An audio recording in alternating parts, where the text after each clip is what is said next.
Bizdə möminlərin əmiri Əli ibn Əbu Talib əleyhissalamdan bir rəvayət var. O buyurur, mən uşaqlığımdan bəri həmişə haqsızlıq görmüşəm.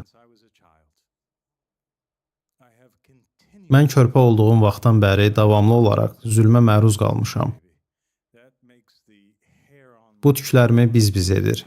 Bu böyük insandan bu ifadəni oxumaq mənim tüklərimi biz-biz edir. Təsəvvür edin, o bu fakta şahidlik edir. Səhabələrindən biri ondan soruşdu, biz sənin sonrakı illərində sənə edilən haqsızlığı, xilafətin səndən oğurlanmasını bilirik. Bəs uşaqlığında sənə nə haqsızlıq edilmişdi? O, Aqilin göz infeksiyası olduğunu qeyd edərək cavab verdi. Onun gözləri ağrıyırdı və o, məndən başlamasalar valideynimizi rahat buraxmırdı. Yəni, öz bacı qardaşları, öz ailə üzvləri, hətta xəstə olduqları zaman belə. Əli xəstə olmazdı, amma onlar orada oturub valideynlərinə deyinərdilər və ya israr edərdilər ki, dərmanı əvvəlcə Əli qəbul etməlidir.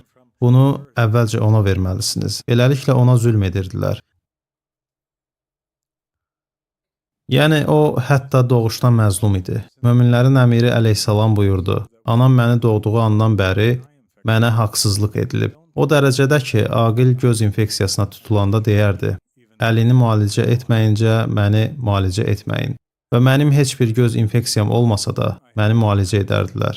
Möminlərin əmiri əleyhissalam buyurdu, Allah öz peyğəmbərini aldığı vaxtdan bu günə qədər mənə haqsızlıq edilməsi, haqqımdan kənara itələnməyim və başqalarının məndən üstün tutulması heç vaxt dayanmayıb.